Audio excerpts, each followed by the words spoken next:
స్తోత్రం.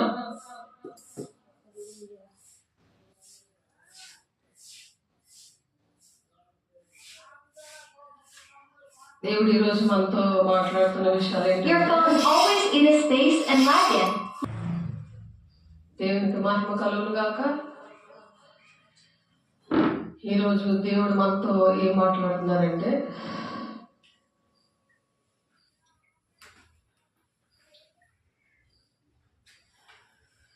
ప్రశస్తమైన రత్నములతో నీ సరిహద్దులు ఏర్పరచగను అంటున్నారు.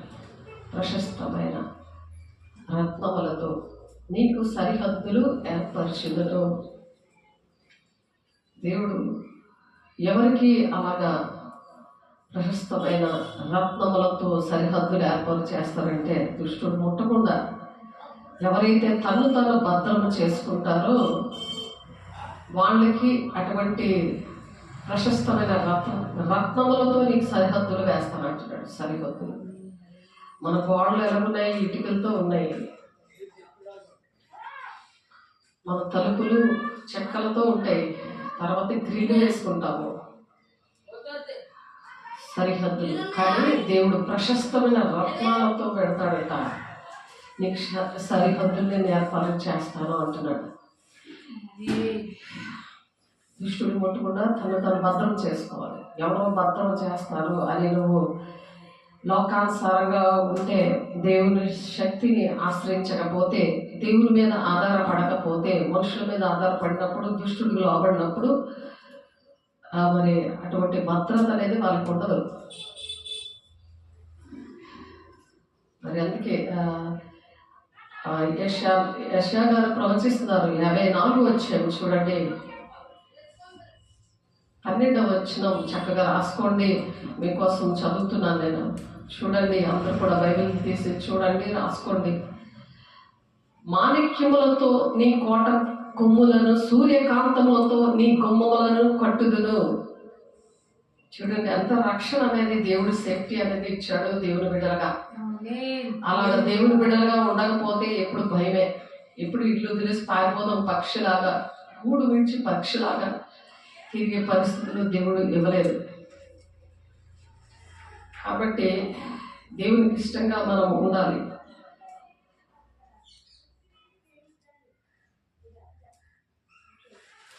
మాణిక్యములతో నీ కోట కొమ్ములను, సూర్యకాంతములతో నీ గుమ్మములను కట్టుదును. ప్రశస్తమైన రత్నములతో నీకు సరిహద్దులు ఏర్పాటు చేస్తాను. కుంకులంలో అలా ఏర్పాటు చేస్తున్నాడు దేవుడు. దేవునికి మహిమ కలుగును గాక.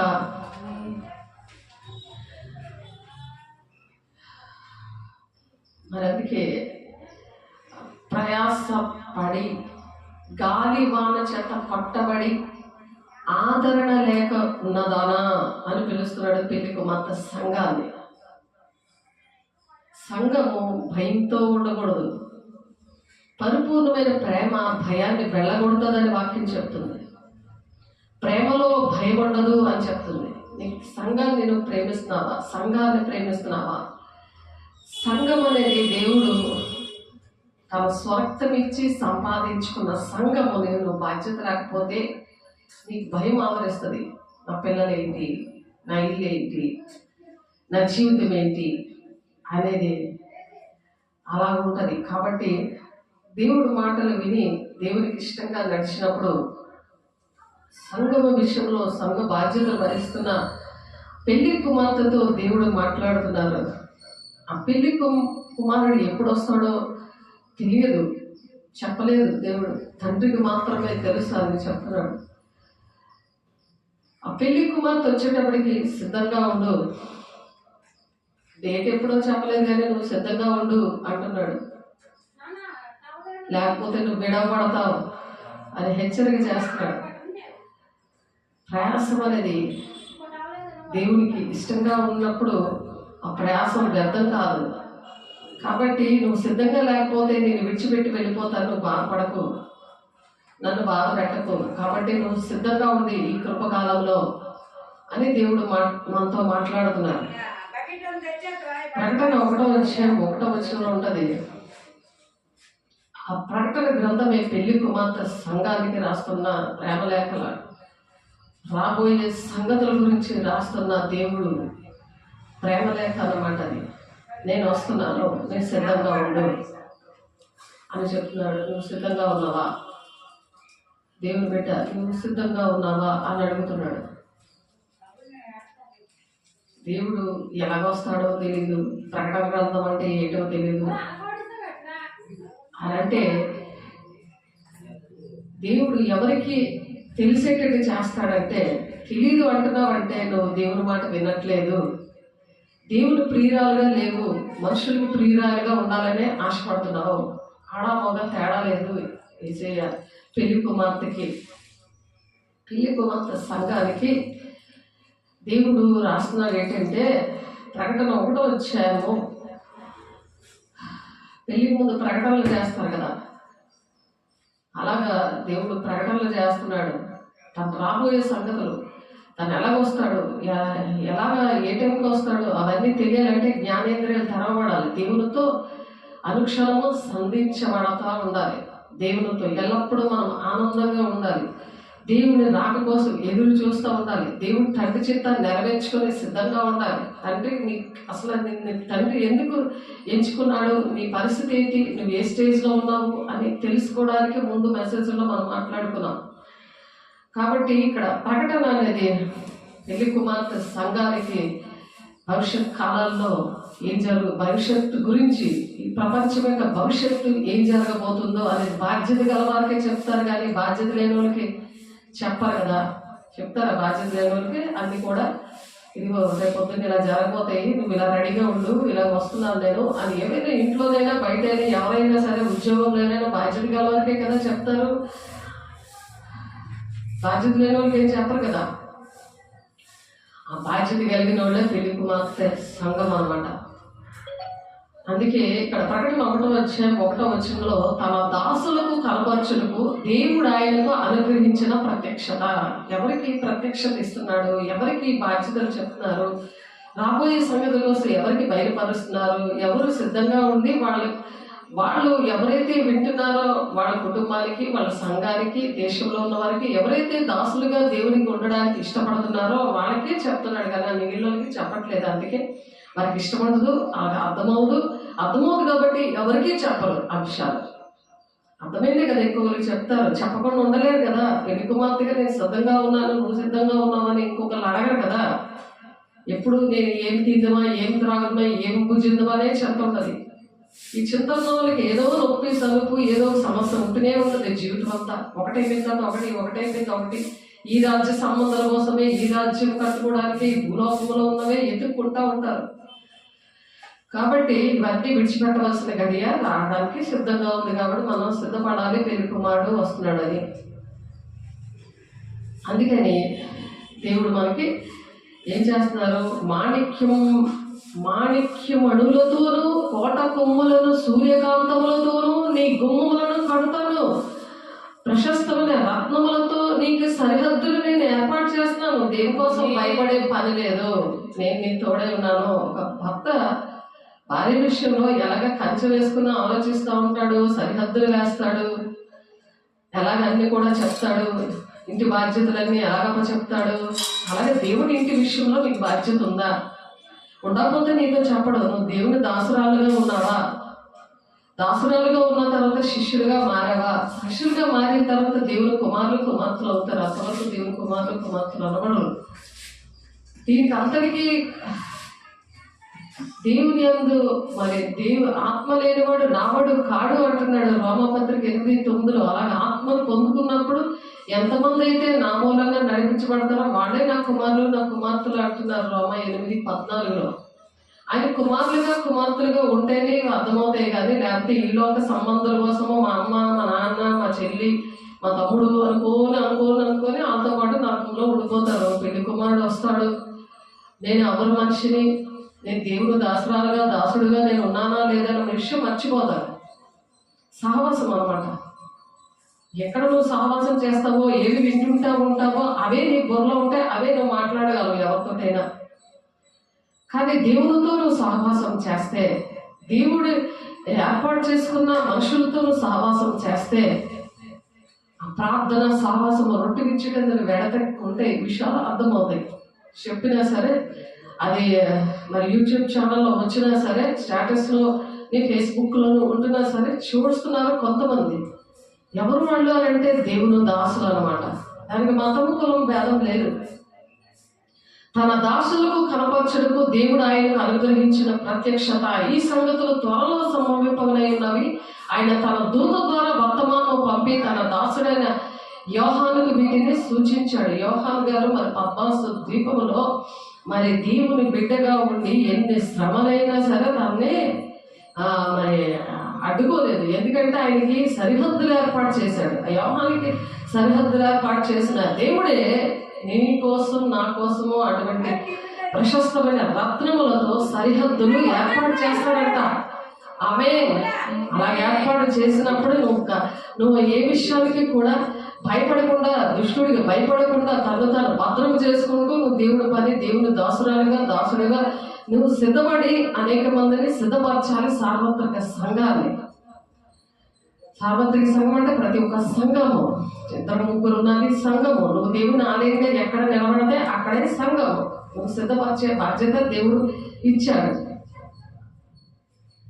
కాబట్టి అలా ఉండాలని దేవుడు ప్రయాసపడి గాలివాన చేత కొట్టబడి ఆదరణ లేక ఉన్నదానా, నేను నీరాంజలములతో నీ కట్టడములు కట్టుదును, నీలములతో నీ పునాదులను వేయుదును. పునాది గట్టిగా ఉంటే, క్రీస్తు అనే బండ మీద మనం కట్టబడి ఉంటే, ఆ నీలాంజలములతో నీ కట్టడము నేను కడతాను, నీలములతో నీ పునాదులను వేయుదును అంటున్నాడు ఆయన. నీ జీవితానికి, నీ కుటుంబానికి, నీ సంఘానికి, నీ దేశానికి అలా వేద్దామంటే నువ్వు మాట వినాలి. దేవుని బిడ్డ, నేను దేవుని దాసరాలుగా ఉన్నానా లేదా, దేవుని మాట వింటున్నానా లేదా, వాక్యానుసారంగా నడుస్తున్నానా లేదా, మరి అనుకూలమైన బోధలకు నేను తిరిగిపోయానా, కల్పనా కథల వైపు, అనుకూలమైన బోధకుల వైపు తిరిగి ఒక భ్రమపరిచే ఆత్మలను భ్రమతో మరి వెలుగుదూత వేషము వేస్తున్న వారిని వెంబడిస్తూ ఉండిపోతున్నావా అని గమనించుకోవాలి. మొదటి యోహాను 4:1 ఉంది ఆ మాట. అనేకమైన ఆత్మలు బయలుదేరుతున్నాయి. వేవి ఆత్మలు మీరు పరీక్షించుకోండి, మీరు మోసపోవద్దు అని చెప్తున్నాడు దేవుడు. అనేకమైన చోట్ల రాశాడు దేవుడు. మరి ప్రకటన గ్రంథంలో 2-3 అధ్యాయాలు అయితే అవే విషయాలు క్లియర్గా యోహాను గారితో లెటర్స్ రాయించాడు సంఘాలకి. వాళ్ళ దగ్గర నుండి మీరు తొలగిపోండి కీర్తనలు 26:4 చెప్తున్నారు. కాబట్టి తొలగిపోవాలి, చేతులు కడుక్కోవాలి. దేవుని బలిపీఠం చుట్టూ ప్రదక్షిణ చేశాను నేను, అలా చేతులు కడుక్కొని ఉంది వాక్యం. ఒకసారి చూడండి, ఆ మాట చూద్దాము. కీర్తనల గ్రంథము 26వ అధ్యాయము 26వ అధ్యాయము 4వ వచనము చూడండి. పనికి మాలిన వారితో నేను సాంగత్యము చేయను, వేషధారులతో పొందు చేయను, దుష్టుల సంఘము నాకు అసహ్యము, భక్తిహీనులతో సాంగత్యము చేయను, నిర్దోషులని నా చేతులు కడుక్కుందును, యెహోవా నీ బలిపీఠం చుట్టూ ప్రదక్షిణము చేసేదను, అచ్చట కృతాస్తుతులు చెల్లితును, నీ ఆశ్చర్య కార్యములను నేను వివరింతును. వివరిస్తున్నావా? దేవుడు నీ జీవితంలో ఎన్నో ఆశ్చర్య కార్యాలు చేశాడో, ఎందుకు చేస్తాడు, మనకేం అర్హత లేకుండా ఉన్నా సరే నువ్వు వివరిస్తున్నావా? తిని పడుకుంటున్నావా? అందుకే నొప్పులు, సలుపులు, ఆర్థిక ఇబ్బందులు, సమస్యలు తన్నుకుంటూ వచ్చేస్తూ ఉంటాయి. వస్తుంటే అవే పట్టుకొని ఏడుస్తూ ఉంటావు. నా దేవుడు ఎందుకు ఇలా చేశాడని దేవుడి మీద పడి, సేవకుల మీద పడి, ఇంట్లో వాళ్ళ మీద పడి ఏడుచుకొనే ఉంటావు జీవితం అంతా. అలా దేవుడు చెప్పలేదు. శ్రమైన, ఖడ్గమైన, హింసైన, ఉపద్రవమైన దేవుని ప్రేమ నుండి ఎడబాపున అంటాడు. ఎటువంటి పరిస్థితిలో ఉన్నా సరే దుష్టుడు ముట్టకుండా నువ్వు భద్రం చేసుకొని నువ్వు దేవునికి ఇష్టంగా నడవాలి. దేవుని బిడ్డ ఆలకించము. అలా చూడండి, నీవు నీతి గల దానిపై స్థాపించబడదు, నీవు భయపడనక్కర్లేదు, బాధించబడేవారు నీకు దూరంగా నుందురు, భీతి నీకు దూరముగా ఉండును, అది నీ దగ్గరకు రానే రాదు. అటుంటే దేవుడు ఎంతగా నీకు దేవుడు సహాయం చేస్తానంటుంటే ఎందుకు దేవుడు మాట వినట్లేదు? దేవుడు బిడ్డ, నీ పిల్లలందరూ యెహోవా చేత ఉపదేశం నొందుదురు, నీ పిల్లలకు అధిక విశ్రాంతి కలుగును. ఎప్పుడైతే దేవుడు సరిహద్దులు ప్రశస్తమైన రత్నములతో నీకు సరిహద్దులు ఏర్పాటు చేస్తాడో ఈ విషయాలు జరుగుతాయి. దేవుని బిడ్డ, నీకు దేవుడు ఏంటి కావాలో, ఎవరి దూరం పెట్టాలో, ఎలా ఉండాలో అన్ని కూడా నీతో మాట్లాడుతున్నా సరే ఇంకా దేవుడు మాట వినకుండా ఉంటే దేవుడు బాధపడుతున్నాడు. దేవుడు దుఃఖపడి నీతోనే మాట్లాడుతున్నాడు. నీకు విరోధంగా రూపొందబడిన ఏ ఆయుధమును వర్ధిల్లదు. న్యాయ విమర్శలో నీవు దోషారోపణ చేయి ప్రతి వారికి నీవు నేరస్థాపన చేసేదవు. యెహోవా యొక్క సేవకుల నీతి నీ వల్ల కలుగుచున్నది. ఇది వారి స్వాస్థ్యము. ఇదే యెహోవా వాక్కు. అది దేవుని స్వాస్థ్యం అనమాట. నువ్వు దేవుని సేవకులకి ఎలా ఉంటావంట, న్యాయ విమర్శలో నీకు దోషారోపణ చేయి ప్రతి వానికి నువ్వు నేరస్థాపన చేసేదవు. యెహోవా యొక్క సేవకుల నీతి వలన, యెహోవా యొక్క సేవకులు వాళ్ళ నీతి వలన నీకు ఇవన్నీ కూడా కలుగుతాయి. నువ్వు సేవకులతో లేవనుకో నీకు కలగవు. వాళ్ళ మాట వెళ్ళేదనుకో నీకు కలగవు. అది యెహోవా యొక్క సేవకుల నీతి వల్ల కలుగుచున్నది. ఇది వారి స్వాస్థ్యము. ఇదే యెహోవా వాక్కు. మీకు ధనం అదే. సేవకుల మాట విన్నప్పుడు ఆ స్వాస్థ్యము అంటే ధనము. నీకు అదే సంపద, దేవుడు అనమాట. దేవుడు నువ్వు కలిగి ఉంటే అదే ధనం కొండ. రాజు నీవాడైతే రాజ్యం అంతా నీదే కదా. యెషయా 54:15 ఉంది. దేవుడు బిడ్డ రాసుకోండి, ఆ వాక్యం పట్టుకొని సరి చేసుకోండి.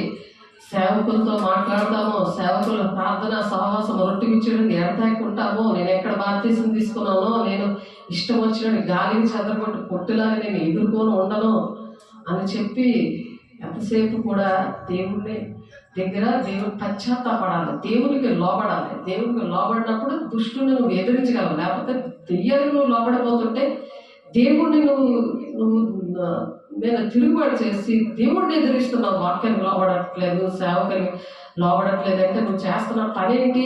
సేవకుల దగ్గర నుండి నీకు ఏంటి? వాళ్ళ ఆశీర్వాదం నీ దగ్గరికి ఏంటి రావు. నువ్వు ఎప్పుడైతే వాళ్ళ కాంటాక్ట్లో ఉండవో నీకు ఏ ఆశీర్వాదాలు రావు అని చెప్తున్నారు. యెషయా 54:15 నువ్వు బాధ పెడుతున్నావు కాబట్టి నిన్ను దేవుడు దూరంగా పెట్టేశాడు, దూరంగా పెట్టాడు. దేవుని బిడ్డ ఒకసారి చదువుతాను మళ్ళీ. యెహోవా చూడండి, యెషయా 54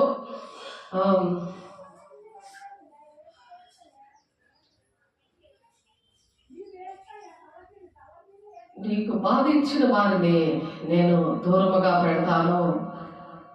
నువ్వు దేవునికి ఇష్టంగా ఉన్నావు అనుకో, నిన్ను బాధించే వారిని కూడా నీకు దేవుడు దూరంగా పెడతాడు. 14 నీవు నీతి గల దానివే స్థాపించబడదు. నీవు భయపడనక్కర్లేదు. నువ్వు ఇంట్లో వాళ్ళకి ఎవరు భయపడిపోతున్నావు? నీకన్నా చిన్నోళ్ళకి, నీ కొడుకుకి, నీ కూతురికి భయపడిపోతున్నావు. నీకన్నా చిన్నోళ్ళకి భయపడిపోతున్నావు. వాళ్ళలో దుష్టాత్మ ఉన్నది. ఎందుకంటే మనం పోరాడన్నది శరీరులతో కాదు, బాహ్య సంబంధులైన దురాత్మల సమూహముతో, లోకనాథులతో పోరాడుచున్నాము.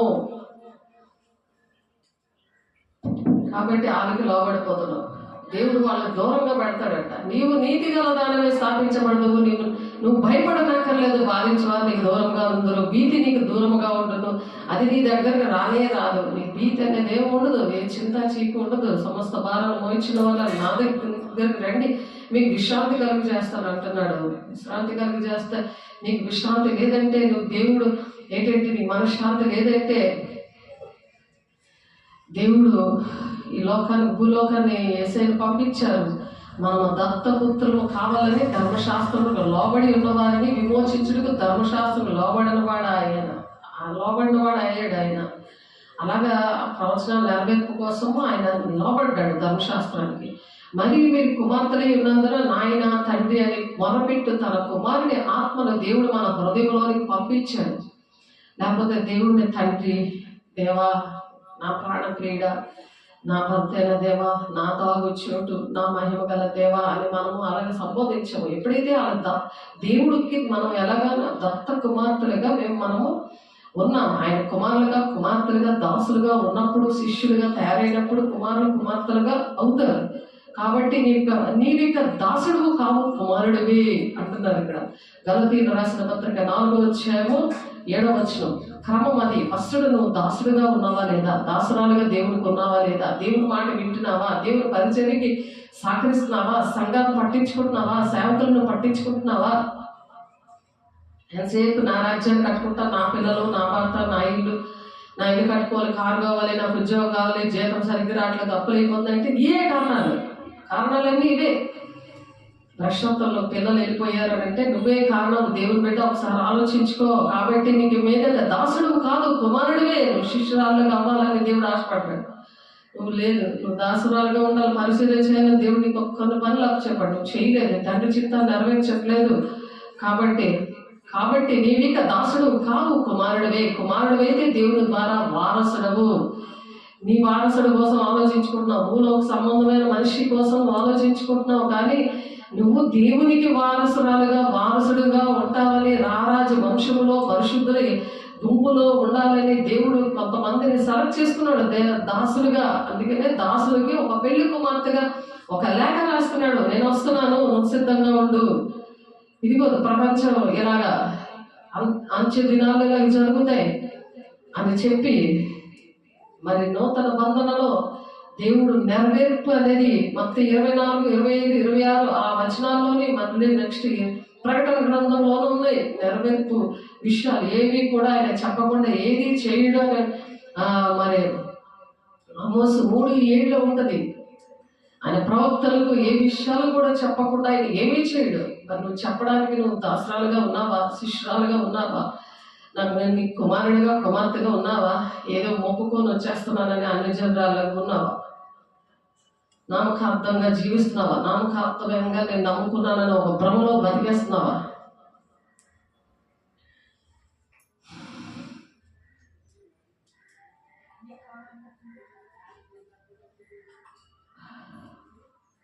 కాబట్టి ద్వితీయోపదేశ కాండము 7వ అధ్యాయము 26వ వచనంలో కూడా ఒక మాట ఉంటుంది చూడండి.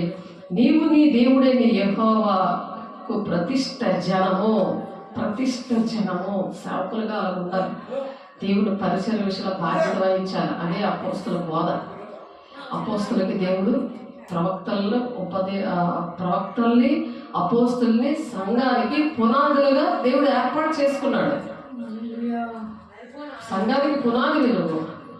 వాక్యము ఎప్పుడైతే కరెక్ట్గా నేర్చుకుంటామో, ప్రకటన 3వ అధ్యాయం ఉంటుంది కదా, శోధన నుండి వాక్యము కరెక్ట్గా వస్తే, ప్రకటన 3వ అధ్యాయంలో ఉంటుంది, అది దేవుడు ఇద్దరు వ్యక్తులతో ఎస్తేరు మహిమ ఇద్దరితో మాట్లాడిన విషయం ఇది.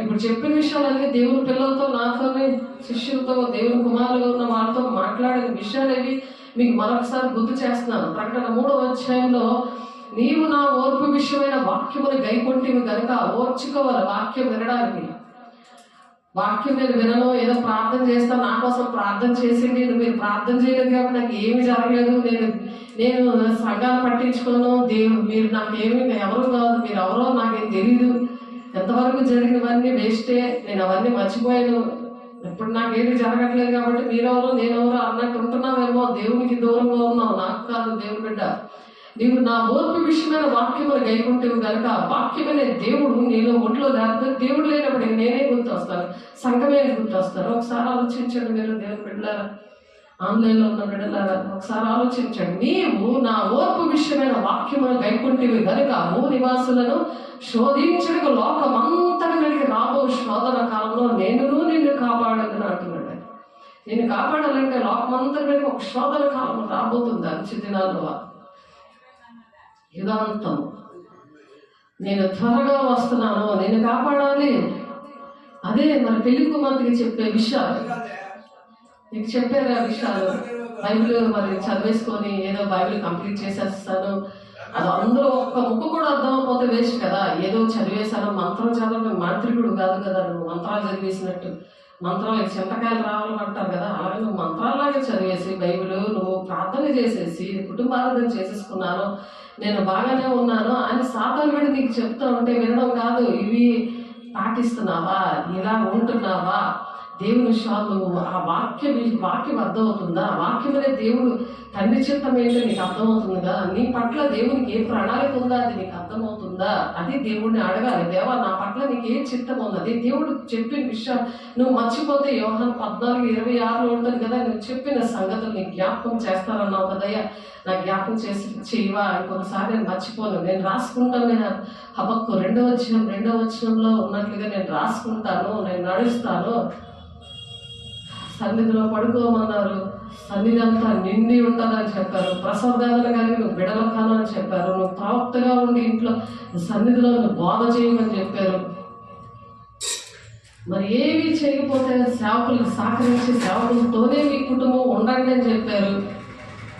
ఒక్కొక్కరికి ఒక్కొక్క పదం చెప్పారు. వేసే శరీరంలో అవయవాలుగా ఉన్నవారికి నేను అవయవం కానని నా ఇష్టం వచ్చినట్టు వెళ్ళిపోతాను, నాకు ఎవరు ఎక్కువ డబ్బులు ఇస్తున్నారో, ఎవరు నాకు ఇలాంటి విషయాలని చెప్పకుండా మంచిదానమ్మ చాలా బాగున్నారండి, మీరు చాలా మిమ్మల్ని దేవుడు దీవిస్తాడు, ఎలాగైతే మాటలు శరీరానుసారమైన మాటలు చెప్పి శరీరానుసారమైన ప్రార్థనలు చేస్తున్నారు, మీరు పర్వాలేదు బాగుంటారన్నారు. వాళ్ళు మరి అనుకూలమైన బోధకులకి తిరిగిపోయిన కాలం వస్తుంది. దురదృశ్యములు గలవారు అదే తిమోతి పత్రికలో ఉంటుంది, ఎఫెసీ 4:14 ఉంటుంది.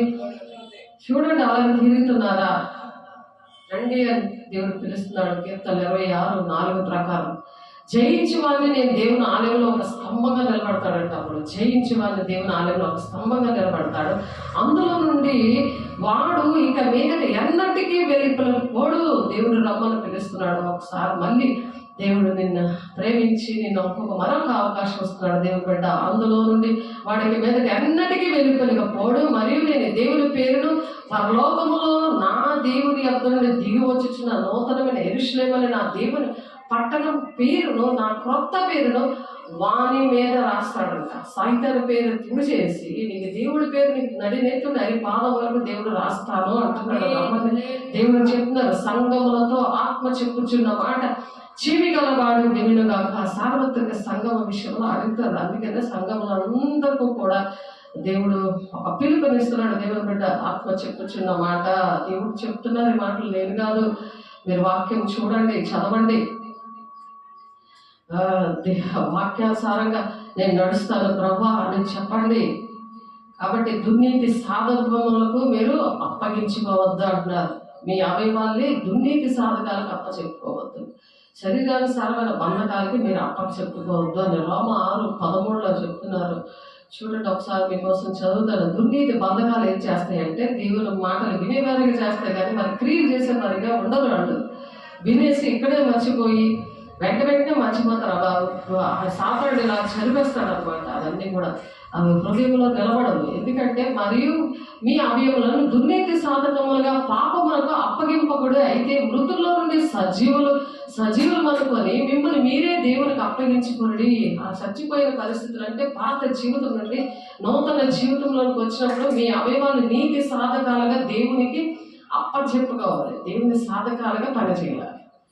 ఏం తిందమా, ఏం త్రాగుదమా, ఏం భుజిందమనేది చింత పెట్టుకొని నువ్వు దుర్నీతి సాధకాలు పనిచేసుకుంటే అవును. మొదటి నీతిని రాజ్యాన్ని వెతకలేవు. దేవుని బిడ్డ మీరు కృపకే కానీ ధర్మశాస్త్రానికి లోనైన వారు కాదు కనుక పాపము మీ మీద ప్రభుత్వం చేస్తుంటుంది. అది ఎలుగుడు చేస్తుంటుంది. ఆ నిద్రమత్తు, చీపురు గుడ్డలు, ఆ బద్ధకము, అది మరి భయం లేనితనము, దేవుని మాట వినకుండా అటువంటి పరిస్థితి వస్తుంటుంది.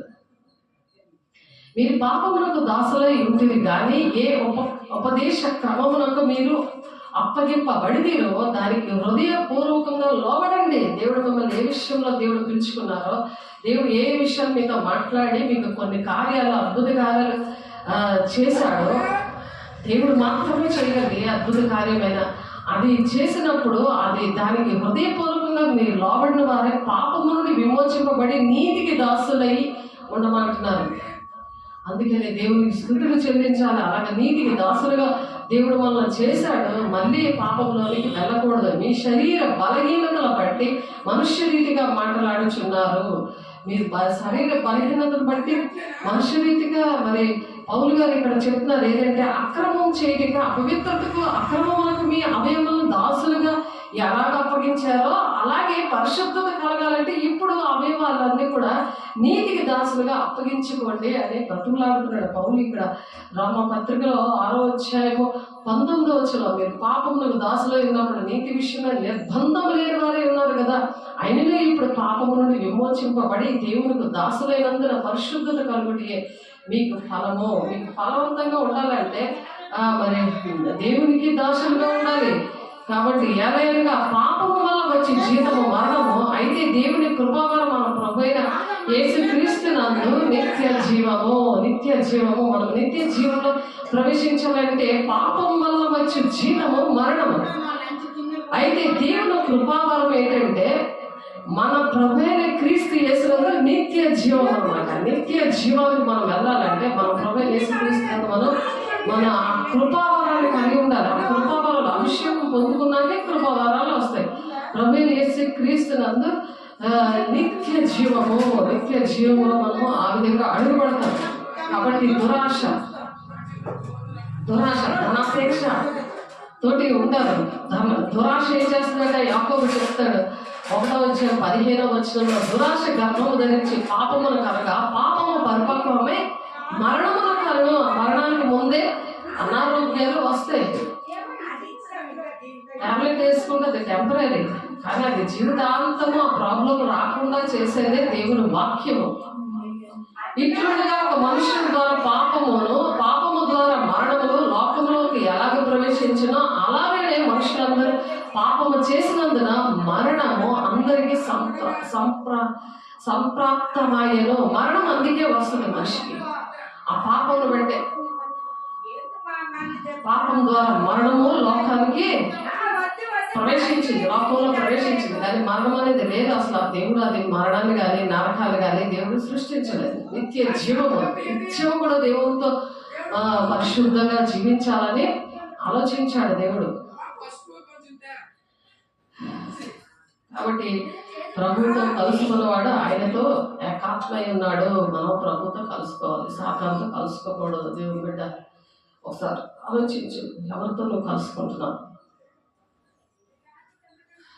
1 కొరింథీ 6:17, సాతానుతో నువ్వు కలుసుకొని నాకు ఏ నొప్పి స్వల్ప రాకూడదు, నేను రాలేను, నేను చేయలేను అంటే నీ ఇష్టం. అది 1 కొరింథీ 6:17లో ఉన్నది. ప్రభుతో కలుసుకున్నవాడు ఆయనతో ఏకాత్మే ఉన్నాడు. ఆయన ఆత్మ నీలో ఉంటుంది. ఇద్దరు ఒక బంధము. రోజు కూడా దేవుడు సంధిస్తున్నాడు, నాతో మాట్లాడుతున్నాడు. ఆయనతో కలిసి మనం జీవించాలి. కాబట్టి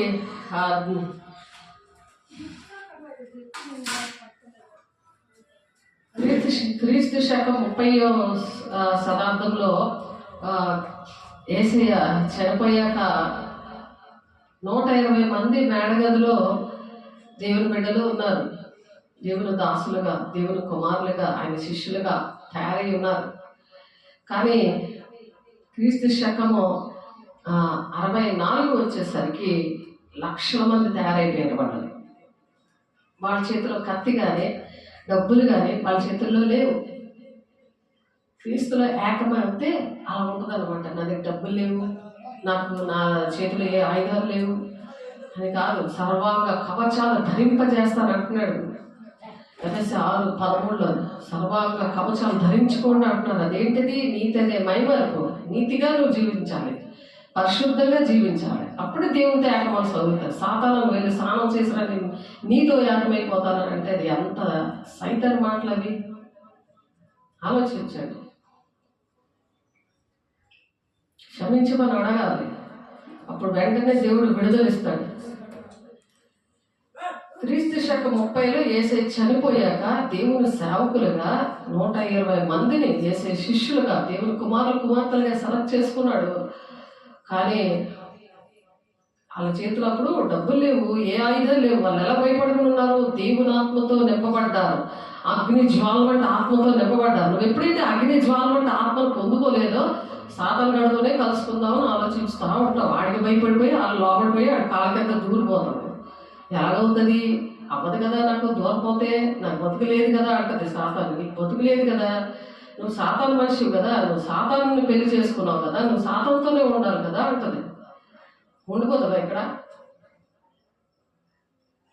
చెప్పు పెళ్లి కుమార్తె సంఘముతో రావా? పెళ్లి కుమారుడు వచ్చేస్తున్నాడు, నువ్వు సిద్ధంగా ఉండవా? అపవిత్రంగా అలాగే ఉండిపోతావా? అని నీ అవయవాల మీద దుర్నీతి సాధకాలకి నీ అవయవాలు అప్పచెప్పేస్తావా? క్రీస్తు శకము 30లో యేసయ్య 120 మందిని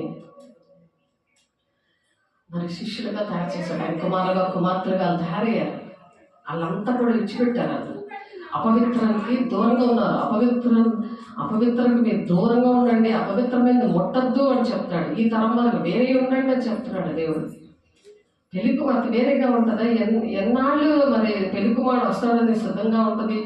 పెళ్లి కుమార్తెను అలా సిద్ధపరుస్తుంటాడు. రమ్మని రండి, పెళ్లి కుమార్తెను తీసురండి అని అంటుంటే ఇంకా లేటుగా వస్తుంది, ఇంకా రాలేదు, ఇంకా సిద్ధపడలేదు. పెళ్లి కుమారుడు రెడీగా ఉన్నాడు.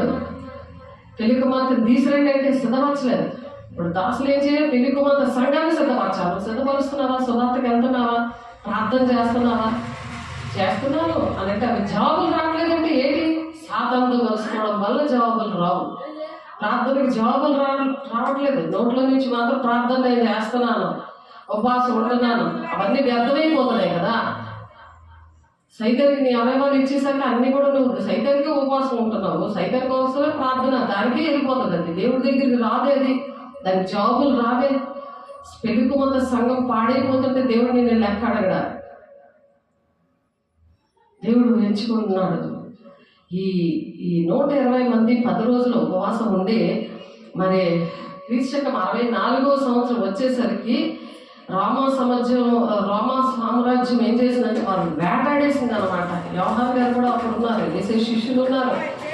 మరి వేటాడేసే రూల్లో కూడా వేసేసాడు యోహాన్ గారిని ఆ రోమా ప్రభుత్వం. నోరు ఎత్తితే, దేవుని పేరు ఎత్తితే మిమ్మల్ని చంపుతామని బయలుదేరిపోయారు రోమా ప్రభుత్వం. అలా ఉన్నప్పుడే వాళ్ళ చేతిలో డబ్బులు లేవు, నీ దగ్గర బోల్డ్ డబ్బులు ఉన్నాయి. వాక్యం అనే ఖడ్గముందు సాతాన్ని చెదకొట్టడానికి, ఆ కాళ్ళ కింద చెదకొట్టడానికి రోమా 16:20లో ఉంటుంది కదా. సమాధానకర్త అయిన దేవుడు, నువ్వు సమాధానంగా దేవునితో ఉన్నావా? సాతానుతో సమాధానంగా ఉన్నావా? సమాధానకర్త అయిన దేవుడు నీ కాళ్ళ కింద సాతాన్ని చెదగొడతాడు అని ఉంది. నువ్వు చెదగొడుతున్నావా సాతాన్ని? ఆడికి భయపడిపోయి ఆ కాళ్ళ కింద దూరిపోతున్నావా?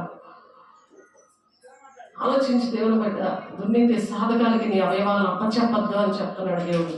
నీ శరీరం దేవునికి ఆలయమే ఉన్నదని ఎరుగవా? నీ ఆలయాన్ని పాడు చేస్తే మీరు పాడు చేసేస్తారు. నీ జీవితం ఉండదు. పిల్లలకి కుటుంబానికి కానీ ఏమీ ఉండదు. మరి స్టార్టింగ్లో మనం చదువుకున్న యెషయా 54 పిల్లలకి ఆశీర్వాదం ఉంటుంది. పిల్లల ఆశీర్వాదాలు నువ్వే పాడు చేసుకుంటున్నావు. అప్పుడు తోల్లో ఉన్నారంటే నీ పిల్లలందరూ యెహోవా చేత ఉపదేశం పొందుతారు. నీ పిల్లలకు అధిక విశ్రాంతి కలుగును. వాళ్ళు ప్రశాంతంగా ఉంటారు, వాళ్ళకి మంచి జీవితాలు ఉంటాయి. దానికి కారణం నువ్వే కదా. వాళ్ళు అలా ప్రవర్తిస్తున్నారు, దేవుడి సన్నిధికి రావట్లేదు, వాళ్ళు నీ మాట వినట్లేదు, దేవుడు మాట్లాడితే అసహ్యం. ఎవ్వరు పిల్లలు మనవలు కానీ ఎవరు కూడా నీతో లేరు అని అంటే ఏంటి? నీవు నీతి గల దానివే స్థాపించబడదు అంటున్నారు. అవన్నీ ఒప్పుకున్నప్పుడు నువ్వు భయపడక్కర్లేదు. బాధించే వాళ్ళు నీకు దూరంగా ఉంటారు. దేవుడు దూరంగా పెట్టారు, నేను బాధపెడుతున్నాను. వీధి నీకు దూరంగా ఉంది, నేను మరి నీ దగ్గరికి రానే రాదంటే నీకు దేవుడు అంత కృప ఇచ్చి నేను అంత చక్కగా పెళ్లి కుమార్తె సంఘంగా నేను పెళ్లి కుమార్తెలకు నేను సిద్ధపరిస్తే దేవుడు ఇప్పుడు వస్తే ఎక్కడ ఉంటావు? ఎత్తబడే సంఘంలో ఉంటావా? విడబడే సంఘంలో ఉంటావా? అన్నీ తెలిసే వాక్యం వింటున్నాను, ప్రార్థన చేస్తున్నాను, ఉపవాసం చేస్తున్నాను అంటే అది కాదు. దేవుడు నీతో సంధిస్తున్నాడా? దేవుడు ముఖ కాంతిలో చూసావు.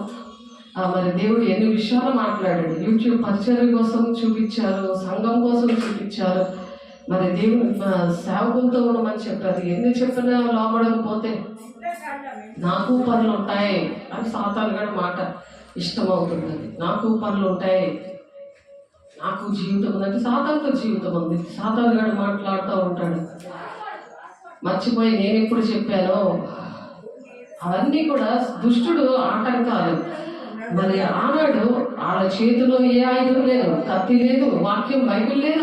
ఆ దినాల్లో మన దినాల్లో యూట్యూబ్లో వచ్చేస్తుంది, ఇయర్ ఫోన్లు, యూట్యూబ్, మరి వాక్యము అంతేదిగా. వాక్యం అనే ఖడ్గం, రక్షణ అనే శిరస్నానం ఉంది, విశ్వాసం అనే డాల్ ఉన్నది, మరి సత్యం అనే డాల్ ఉంది. అబద్ధాలు ఆడకుండా సత్యం అనే డాలు నడుముకి. అలాగా సమాధాన సువార్త చెవుడు ఉంది. అయినా సరే సాతానుడు ఎలా ఎలుబడి చేస్తాడో ఒకసారి ఆలోచించండి. బుద్ధి లేని కన్నికలు విడబడే గుంపులో ఉంటే 5 కన్నికలు సిద్ధపడ్డారు. మిగిలిన 5 ఉండిపోయారంటే సగానికి సగం మంది ఉండిపోతారు. దేవుడు బిడ్డ అందులో ఉండిపోతావేమో ఒకసారి జ్ఞాపకం చేసుకోవడం. దేవుడు మరొకసారి నేను ప్రేమించి దేవుడు మాట్లాడుతున్నారు. క్రీస్తు శకం 64 వచ్చేసరికట రోమా సామ్రాజ్యం వాళ్ళు ఏం చేశారట, ఒక వేటాడేశాడు. సింహం ఎలాగైతే గొర్రె పిల్లలను తినేయడానికి పరిగెట్టదో అలా వేటాడేసినా సరే, జైల్లో పెట్టేసినా సరే, సింహానుభవంలో వేసేసినా సరే, మరణము వాళ్ళని వేస్తున్న ఆ మరణం వాళ్ళు వెంటాడుతున్నా సరే, మరి సర్వనాశనం చేయడానికి దేవుని బిడ్డలను అక్కడ ఎన్ని హింసలు పెట్టాలో అలా పెడుతున్నా సరే, మరి క్రీస్తు శకము మన 100వ శతాబ్దం వచ్చేసరికి 100వ శతాబ్దంలో మరి 1000 మంది అయిపోయారు. మరి 300 క్రీస్తు శకం 300వ శతాబ్దం వచ్చేసరికి మరి అనేక మంది, మరి లక్షల మంది, అనేక మంది ప్రజలు, లక్షలకు పైన వాళ్ళు దేవుడు ప్రజల్ని తయారు చేసేసారు. దేవుడు బిడ్డ ఒకసారి ఆలోచించి మనం ఎంతమందిని తయారు చేస్తున్నాం? అటువంటి శ్రమలు మనకు ఉన్నాయా? దేవుడు ఎంత ఫ్రీడమ్ ఇచ్చారు కుటుంబంలోని, సంఘంలోని, బయటికి దేవుని రాజ్యం కట్టడానికి. ఈ కృపకాలంలో దేవుడు ఎంత తోడేంటి నడిపిస్తున్నారు. అదే మనం ఈరోజు రత్నములతో ఆయన ఏం చేస్తారట, రత్నములతో 54 వచనంలో చెప్తున్నారు అన్నమాట. నీ గుమ్మములను కట్టుదును, మాణిక్యములతోనూ నీ కోట కొమ్ములతోనూ సూర్యకాంతములతో నీ గుమ్మములను కట్టుదును, ప్రశస్తమైన రత్నములతో నీకు సరిహద్దులు ఏర్పాటు చేస్తాను అంటున్నాడు. నువ్వు లోబడినప్పుడు దేవుడు ఏర్పాటు చేస్తాడు, లోబడకపోతే ఏమి ఏర్పాటు చేస్తాడు? నీ పిల్లలకు యెహోవా చేత ఉపదేశం నొందుదురు, నీ పిల్లలకు అధిక విశ్రాంతి కలుగును, నీవు నీతి గల దానిపై స్థాపించబడదువు, నీవు బాధింపబడనక్కర్లేదు, బాధించబడి వారు నీకు దూరంగా ఉంటారని కూడా చూపించారు. నీకు దూరంగా ఉంటారని కూడా చూపించినా సరే ఆ వాక్యం పట్టుకుని ప్రార్థన చేసుకోవాలి కదా. భీతి నీకు దూరంగా ఉండను, అది నీ దగ్గరకు రానే రాదు. జనులు గుంపు కూడినను వారు నా వల్ల కూడారు, నీకు విరోధంగా గుంపు కూడి వారు నీ పక్షం అయిపోతారు. నీకు విరోధంగా గుంపు కూడి నీ కోసం నేనేం చేద్దాం అనుకుంటారు కదా, అందరూ కూడా నీ పక్షం అయిపోతారంట. దేవుడు అలా చేస్తారు. ఆలకించము, నిప్పులూది తన వృత్తికి తగినట్టుగా పనిముట్టు చేయి కుమ్మరిని సృజించేవాడు నేనే. నిప్పులూది పనిముట్టుని చేస్తారు కదా. పనిముట్టు ఎలా చేస్తారు? ఎర్రటి వాక్యమైన ఖడ్గం ఎలా తయారు చేస్తారో దాని పదులు ఎలా పెడతారు? వాక్యంతో అలా పదులు పెట్టబడాలి. దేవుడు ఆ వృత్తి తగినట్లుగా పనిముట్టు చేయి కుమ్మరిని సృజించేవాడు నేనే. ఆ కుమ్మరి ఎవరు? దేవుడు సేవకుల్ని నిన్ను తయారు చేస్తాడు అలా పనిముట్టిగా. నాశనం చేయటకు పాడు చేయవాడిని సృష్టించేవాడు కూడా నేనే. నేను పాడు చేయడానికి సృష్టించేవాడు కూడా దేవుడే, నువ్వు బాగోవడానికి నిన్ను సృష్టించేవాడు కూడా దేవుడే. ఇద్దరిని పాడు చేసేవాడిని, బాగు చేసేవాడిని ఇద్దరిని కూడా దేవుడే సృష్టిస్తాడు. పాడు చేసేవాడిని ఎలా సృష్టిస్తాడంటే రోమా 1:14 ఉంటుంది, నువ్వు దేవునికి ఇష్టంగా ఉండకపోతే నీకు అపవాదికి దేవుడు అప్పచెప్తాను అని అంటాడు. అపవాదికి అప్పచెప్పేస్తాడు, నాశనం చేయడానికి పుడతాడు అనమాట. ఎవరైతే మరి దేవుడికి అండర్లో లేరో వాళ్ళు నాశనం చేయడానికి దేవుడే పుట్టిస్తాడు. కాబట్టి దేవుడు నిన్ను బాగు చేయడానికి, అందరినీ బాగు చేయడానికి పుట్టించినప్పుడు నీతి గల దానమై ఉండాలని దేవుడి మాట్లాడుతున్నారు. పెళ్లి కుమార్తె సంగమా నీతి గల దానమై ఉండు అని చెప్తూ దేవుడు మరి రోమ ప్రభుత్వానికి ఎన్ని హింసలు పెట్టిన ఎలా నిలబడ్డారో అలా మనము నిలబడాలని దేవుడు ఆశపడుతున్నారు దేవుని బిడ్డ.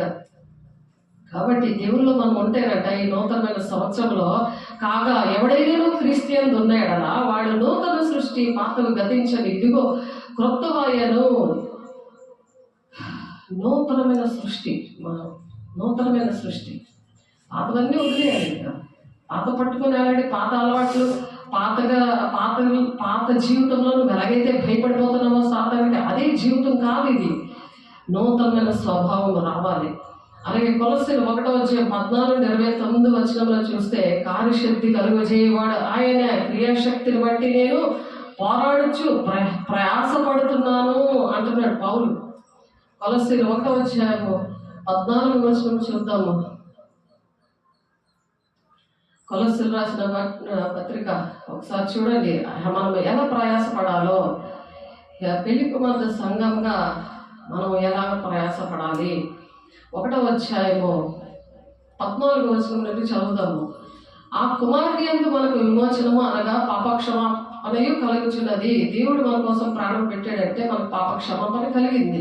ఆయన దృశ్య దేవుని స్వరూపే సర్వ సృష్టికి ఆది సంబోధుడిగా ఉన్నాడు. దేశమంతటికి కూడా అదృశ్య దేవుని స్వరూపే ఉన్నాడు. ఆయన అదృశ్యంగా ఉన్నాడు. అనగా ఆకాశము ఉన్నవి, భూమి అందున్నవి, దృశ్యమైనవి కానీ అదృశ్యమైనవి కానీ, అవి సింహాసనములైన, ప్రభుత్వములైన, ప్రధానులైన, అధికారములైన సర్వమును ఆయన సృజింపబడెను. ఇవన్నీ కూడా దేవుని చేత సృజించబడే. సర్వమును ఆయన ద్వారాను ఆయన బట్టి సృజించబడెను.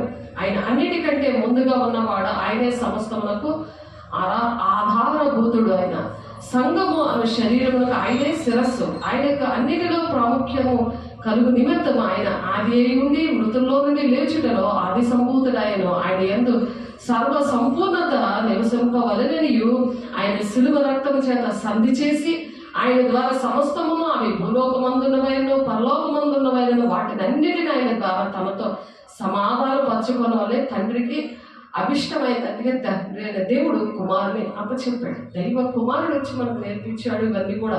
మరియు గతకాలం ముందు దేవునికి దూరస్తులుగా మీ దుష్క్రియల వలన మీ మనస్సులో విరోధ భావము గలవారై ఉండి మిమ్మల్ని కూడా తన సన్నిధిని పరిశుద్ధులుగాను నిర్దోషులుగాను నిరపరాధులుగాను నిలబెట్టుటకు ఆయన మాంసయుక్తమైన దేహమందు మరణము వల్ల ఇప్పుడు మిమ్మల్ని సమాధానపరిచాడు. అందుకని మనం దేవుని సన్నిధిలో కూర్చున్నాము. కాబట్టి పునాది మీద కట్టబడిన వారే స్థిరముగా ఉండి మీరు విన్నట్టు ఆకాశం మీద ఉన్న సమస్త సృష్టికి ప్రకటింపబడినట్టు ఈ సువార్త వల్ల కలుగునే నిరీక్షణ నుండి తొలగిపోక విశ్వాసముందు నిలిచి ఉండిన ఎడల ఇది మీకు కలుగును. కాబట్టి పౌలను నేను ఆ సువార్తను పరిచారకుడునైతేనే. పౌలు అలాగా పరిచారకుడిగా అయ్యాడు, దాసుడిగా అయ్యాడు, దేవుని కుమారుడిగా అయ్యాడు, దేవుని శిష్యుడిగా అయ్యాడు. ఇప్పుడు మీ కొరకు నేను అనుభవించుచున్న శ్రమల యందు సంతోషిస్తున్నాను. ఎప్పుడు శోధన ఏంటన్నా, ఎప్పుడు శోధనేనా అంటున్నాడు. శ్రమలకి ఆయన ఏం చేశాడు? శ్రమలు ఏంటంటే సంతోషించాడంట. సరి చేసుకోవాలి. శ్రమలు వచ్చాయంటే సంతోషించాలి. శ్రమలందు మనం శోధించబడబడి సువర్ణంగా మార్చబడతాం అన్నమాట. పాట కూడా ఉంటుంది కదా, యేసన్న గారు పాట అది. శోధించబడిన మీదట నేను సువర్ణమై మారేదను. శోధన ఏంటంటే శోధన రాలేవాడు. శోధన జయించువాడు ధన్యుడు, వాడికి జీవకిరీటం ఇస్తానని ఉంది ప్రకటన 2:10. నువ్వు జయించకుండా దానికి బాధపడిపోయి దానికి నువ్వు దేవుని పరిచయం మానేస్తే అలాగా. దేవుని వాక్యమును అనగా యుగములను తరములను మరుగు చేయబడిన మర్మమును సంపూర్ణంగా ప్రకటించాలగా. అంత సంతోషమే కావాలి. సాధారణంగా దుఃఖం అనేది ఇష్టపడతాడు. ఆడు మాత్రం దుఃఖపడతాడు. అన్ని విషయాలు ఆఖరికి నరకాన్ని పట్టుకోవడానికి రెడీ అయిపోతున్నాడు. సుఖపెడతామని ఈ భూలోకంలో. అలాగే 3.5 సంవత్సరాలు అన్నీ కూడా సుఖపెట్టినట్టే మాట్లాడతారు విడవబడిన గుంపుతోటి. తర్వాత 3.5 సంవత్సరాలు చాలా శ్రమలు పెట్టేస్తాడు. నేనే దేవుడు అని కూర్చొని. అటువంటి పెళ్లి కుమార్తె సంఘము అక్కడ ఉండకూడదని దేవుడు ఈరోజు మాట్లాడుతున్నాడు. ఆ సాధారణ పెట్టిన సంతోషానికి లోబడిపోతుంటే ఇప్పుడు పెళ్లి కుమార్తె సంఘంలో ఉండరు. ఆ 3.5 సంవత్సరాలు 7 సంవత్సరాల్లో కూడా 7 శ్రమ దినాల్లో 3.5 సంవత్సరాలు కూడా సుఖంగానే అందరూ కూడా మీకు శాంతిని కలుగు చేస్తాను అని చెప్పి వస్తాడు. అటువంటి మాటలు కూడా ఇప్పుడు అవుతున్నాయి. కాబట్టి అవన్నీ కూడా మనం ఆలోచించుకొని చూడండి. బోర్డ్ ఆఫ్ పీస్ అనే వేదిక ఏర్పాటు చేశారు దావోస్ నగరంలో. ఇప్పుడు ప్రజెంట్ జరుగుతుంది. క్రీస్తు విరోధ శాంతిని ఇస్తానని ఆ ముసుగులోని ఉండి వస్తున్నాడు. ప్రకటన 13వ అధ్యాయంలో ఉన్న ప్రవచనం మరి ఆర్థికంగా, మరి టెక్నాలజీ విషయంలో, రాజకీయంగా, మతపరంగా కంట్రోల్ చేయడానికి వస్తున్నాడు. మొదటి 3.5 సంవత్సరాలు చక్కగా ఉంటాడు. తర్వాత మాత్రం వాడు రోప్ మీద చూపిస్తాడు. ఇప్పుడు కూడా అంత్యక్రీస్తులు చాలా మంది ఉన్నారు. అంటే లాస్ట్లో వస్తున్నాడు కాబట్టి ఈ అంత్యక్రీస్తు అని తను పేరు పెట్టాడు. నేనే క్రీస్తుని దేవుడు నాలో ఉండి ఇలా మాట్లాడాడని అబద్ధ బోధకులు బయలుదేరారు అలాంటి వాళ్ళు. కాబట్టి దేవుని ఆత్మను పొందుతున్నప్పుడు వాక్యం కరెక్ట్గా అర్థమవుతుంది. దేవుని బిడ్డ నువ్వు దేవుని సేవకురాలుగా సేవకుడిగా పరిచయ విషయంలో సంఘం విషయంలో బాధ్యతగా ఉంటావు. దేవుని శిష్యురాలుగా అయ్యావా లేదా? సమస్త జనాలు మీరు శిష్యులుగా తయారు చేయండి అని చెప్తున్నారు. మత్తయి 28వ అధ్యాయంలో 20వ వచనంలో అప్పుడు వారితో నేను సదాకాలం ఉంటాను అంటున్నాడు. ఆయన సదాకాలం ఉంటే మనకి ఏం చేస్తున్నారు? ఇప్పుడు 54:12 ఆయన సరిహద్దులు వేస్తానని చెప్తున్నారు కదా. మనకి సరిహద్దులు ఆయన మరి మన పిల్లలకి మనకి ఎంతో సరిహద్దులు ప్రశస్తమైన రత్నాలతో నీకు సరిహద్దులు వేస్తానంటున్నాడు ఆయన. ఎందుకు వాక్యం అర్థం అవ్వట్లేదు? వాక్యం ఎందుకు అర్థం అవ్వట్లేదు? వాక్యం అనే ఖడ్గం అనేది మన దగ్గర ఉండాలి. సాతాన్ని చంపడానికి, దాన్ని ఎదిరించడానికి. దేవుడిని ఎదిరించేసి అదే సరదా అనుకుంటున్నారు. సాతాను గారి మాటలు వినుకొని ప్రతి మనుషుడికి క్రీస్తునందు సంపూర్ణంగా చేసి ఆయన ఎదుటి నిలబెట్టాలని సమస్త విధములైన జ్ఞానంతో మేము ప్రతి మనుషుడికి బుద్ధి చెప్పుచు ప్రతి మనుషుడికి బోధించుచు ఆయనను ప్రకటిస్తున్నాము అని చెప్తాడు. కొలస్సీ 1వ అధ్యాయం 28వ వచనంలో మనం చేసే పని అది. మనం దేవుని పిల్లలుగా, దేవుని కుమారులుగా, కుమార్తెలుగా ఉంటే పౌలు క్రీస్తుని పోలి నడిచాడు కదా, నన్ను పోలి నడవండి అంటున్నాడు కదా. ఈ విధంగా మనం నడవాలని ఈరోజు తీర్మానం చేసుకోవాలి. అందు నిమిత్తం నాలో బలముగా కార్యసిద్ధి కలుగజేయ ఆయన క్రియాశక్తిని బట్టి నేను పోరాడచ్చు ప్రయాసపడుతున్నాను. నీ ప్రయాసం వ్యర్థం కాదు. దేవుని బిడ్డలు ప్రయాసపడాలి. ఎందుకంటే ఆయన నీకు సరిహద్దులు వేశాడు. నీకు సరిహద్దులు, నీకు దుష్టులు కొట్టకుండా నేను భద్రపరిచాడు. ఆయన ప్రశస్తమైన రత్నాలతో నీకు సరిహద్దులు ఏర్పాటు చేశాడు. నీ పిల్లలందరూ యెహోవా చేత ఉపదేశం అందడానికి, నీ పిల్లలకు అధిక విశ్రాంతి కలగడానికి, నువ్వు నీతి గలదానివే స్థాపించబడదు, నీవు భయపడనక్కర్లేదు అని చెప్తున్నాడు. సంగమా, పెళ్లి కుమార్తె సంగమాను బాధించబడవు, నువ్వు దూరంగా ఉంటారు. బాధించే వాళ్ళందరూ దూరంగా పడతారు. ఎప్పుడైతే ఈ విషయాలు ప్రకటన చేస్తావో, దేవుడు కుమారుడిగా కుమార్తెగా ఉండి ప్రతి ఒక్కరిని కూడా ప్రతి మనుషుని క్రీస్తుని సంపూర్ణంగా చేసి ఆయన ఎదురు నిలవబెట్టవాలని సమస్త విధములైన జ్ఞానంతో మేము ప్రతి మనుషునికి బుద్ధి చెప్పొచ్చు, ప్రతి మనుషునికి బోధించచ్చు ఆయనను మేము ప్రకటిస్తున్నాము. ఏంటి ప్రకటిస్తున్నాము? కథలు చెప్పుకుంటున్నావా? అబ్రహాం కథ, ఇస్సాకు కథ, యాకోబు కథ, ఈ కథలు దావీదు కథ. దావీదు ఇలా చేశాడు కదా, అతను ఎలా పాపం నుండి విడుదల పొందుకొని ఎలాగ దేవుని అభిషేకం పొందుకున్నాడు, ఏ విధంగా దేవుని ఆలయాలు కట్టాడు, ఆయన వృద్ధాప్యంలో కూడా ఎంత సమకూర్చాడు, దేవుని ఆలయం కోసం ఎంత ఆలోచించాడు. కానీ ఆ పాపాలను బట్టి నువ్వు కట్టకూడదు, నీ కుమారుడే కట్టాలని దేవుడు ఇచ్చాడు. కట్టడానికి అర్హత లేదు అన్నాడు. ఎంత పరుపు తేలిపోయినట్టు ఏడ్చినా సరే, పాపం ఎంత భయంకరమైనది, ఎంత అభిషేకం ఉన్నా సరే, ఏ విధంగా ఉంటున్నావు? అభిషేకం ఒకసారి తీసుకున్నా సరిపోయింది అనుకుంటున్నావా? మనం ప్రతిరోజు దేవుడు మనల్ని సరిదిస్తూ ఉండాలి. దేవుని ఆత్మతో నింపబడుతూ ఉండాలి. దేవుని కొరతలేని ఆత్మతో నింపండి ప్రభా, పనివారిని వేడుకుంటాను నేను. మత్తయి 9:37 ఉంది కదా, కోత యజమానుని వేడుకునండి పనివారి కోసం అనేసి. అలాగా దేవుని కోసం మనం పోరాడుతూ ప్రయాసపడాలని దేవుని వాక్యము. దేవుడు నిన్ను ప్రేమించి దేవుని బిడ్డ నీతో మాట్లాడుతున్నారు. కావున మీరు వారి మధ్యలో బయలు వెడలి ప్రత్యేకంగా ఉండండి. ఎవరైతే నిన్ను దేవుడు ఆ పోరాటం లేకుండా, ఆ ప్రయాసం లేకుండా నేను చేస్తున్నారో, 2 కొరింథీ 6:17-18 వచనాల్లో ఉంది. కావున మీరు వారి మధ్య నుండి బయలు వెడలి ప్రత్యేకంగా ఉండడి, అపవిత్రమైన దానిని ముట్టకుడి, మరియు నేను మిమ్మల్ని చేర్చుకుందును, మీకు తండ్రినైందును, మీరు నాకు కుమారులు కుమార్తెలైందును, సర్వశక్తి గల ప్రభు చెప్తున్నాడు. నేను చెప్పట్లేదు. దేవుని బిడ్డ చదువుకోండి. 2 కొరింథీ 6:17-18 వచనాలు ఉన్నాయి, రాసుకోండి. అలా నేను ఉంటానయ్యా నేను తీర్మానం చేసుకోండి. పెళ్లి కుమార్తె సంఘములా నేను పెళ్లి కుమార్తెలై ఉంటాను, నేను సిద్ధపడతాను, నా ఇంటి వారిని సిద్ధపరచుకుంటాను. కాబట్టి నువ్వు ఇంటిలో ఉన్నా సరే ప్రత్యేకంగా ఉండాలి. ఒక దగ్గర బలిపీఠం వేసుకొని ప్రత్యేకంగా నువ్వు పడుకోవాలి, ప్రత్యేకంగా నువ్వు ఉండాలి. లోక సంబంధమైన నువ్వు ఆశపడకూడదు, భూ సంబంధమైన మనిషిలాగా ఉండకూడదు. నీ పరలోక రాజ్యం మన మధ్యనే ఉన్నదని చెప్తున్నారు. ఇక్కడ లూకా 11:20 వచనంలో దేవుని వేలుతో దెయ్యములను వెళ్ళగొట్టుచున్న ఎడల పరలోక రాజ్యం మన మధ్యన ఉన్నది అంటున్నారు. నువ్వు అలలో ఉన్న దెయ్యాలు నేను వెళ్ళగొట్టచ్చు. నువ్వు ప్రత్యేకంగా ఇంట్లోనే ఒక గడ్డి తీసుకుని ఉన్నావు అనుకో, దెయ్యాలు ఇంట్లో ఉన్న వాళ్ళు దెయ్యాలే వెళ్ళగొచ్చు. వెళ్ళగొట్టచ్చు. ఎవరికి నువ్వు భయపడిపోతున్నావో, నీ కొడుకు భయపడుతున్నావా, నీ తల్లికి, నీ కూతురికి, నీ భర్తకి ఎవరికి భయపడిపోతున్నావు? వాళ్ళ ఉన్న దెయ్యాలు వెళ్ళగొట్టే శక్తిని నువ్వు పరిశుద్ధత ఉన్నప్పుడు వారి మధ్యలో నుండి మీరు వెడలి ప్రత్యేకంగా ఉన్నప్పుడు, అపవిత్రమైన మీరు ముట్టకుండా ఉన్నప్పుడు, మేము పరిశుద్ధుడు కదా, ఆయన పరిశుద్ధుడు కదా, మనము భర్త అయిన దేవుడు పరిశుద్ధుడు కదా, పరిశుద్ధమైన జనాంగంగా మనం పిలుచుకున్నాడు కదా. మరి ఆ విధంగా ఉండాలని దేవుడు మాట్లాడుతున్నారు. రోమా 8:82 యోహాను సువార్త 8:32 సత్యము మిమ్మల్ని స్వతంత్రులు చేస్తుంది. అప్పుడు మీరు లోబడరు, ఇంకా మీకు స్వతంత్రం వస్తుంది. బానిసత్వం ఉండదు. మీరు బానిసలుగా సాతాన్ని మీరు బానిసలుగా ఉండరు. పాత జీవితం ఉండదు. ఇంకా సత్యం మిమ్మల్ని స్వతంత్రంగా చేస్తుంది. మీరు ఏం చెప్తే అదే వాళ్ళు వింటారు. అప్పుడు ఆ సాతాన్ని వెళ్ళిపోయాక వింటారు. అవి వెళ్ళట్లేదంటే నీలో పవర్ లేదనమాట.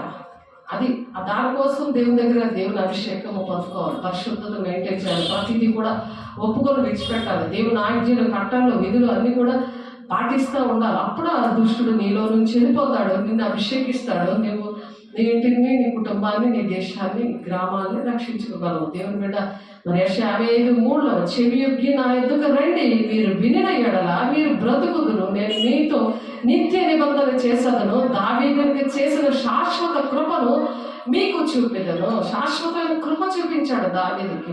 అటువంటి కృప మనకు కూడా దేవుడు చూపిస్తానంటున్నాడు. దేవుని బిడ్డ ఒకసారి ఆలోచించు. ప్రభువుతో కలుసుకున్నాడు, ఆయనతో ఏకాత్మై ఉన్నాడు, ఆయనతో మనం ఏకాత్మై ఉండాలి, ఆయన మనతో మాట్లాడుతూ ఉండాలి, ప్రతిదీ కూడా ఆయనకి చెప్తా ఉండాలి. ఇది పరిస్థితి, నన్ను కనికరించారు, నన్ను కృప చూపించారు. తెల్లార్జామున ఎప్పుడెప్పుడు లేపుతున్నారు. ఈరోజు 1:00 లేపారు. ఈరోజు నాకు ప్రార్థన చేసుకున్నాను. ఆ టైంలో చీకట్లో ప్రతి ఒక్కరిని కూడా ఏలుబడి చేస్తుంటాయి. 5 గంటలు అయ్యేసరికి నాకు చాలా కడుపు నొప్పి, చాలా విపరీతంగా నాకు వచ్చేసింది. వెంటనే ప్రేరాలు రాసుకొని ఆ చీకట్లన్నీ ఎలగొడుతుంటే, వాళ్ళకి ఎలగొడుతుంటే ఏంటంటే వాటికి చాలా మండిపోతూ ఉంటుంది. ఆ టైంలో ఒక్కొక్కరు కుటుంబం గురించి ప్రార్థన చేస్తున్నప్పుడు మరి ఆ దుష్టుడు కూడా ఎదిరించే శక్తి మనకు ఉండాలి.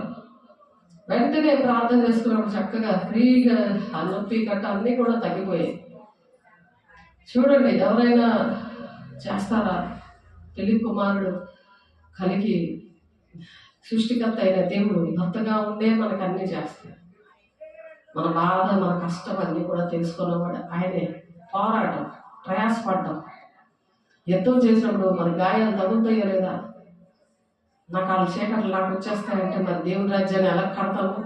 వాళ్ళు కట్టేలాగా, వాళ్ళు చీకట్లు వెళ్ళగొట్టేలాగా ప్రార్థన చేయాలి.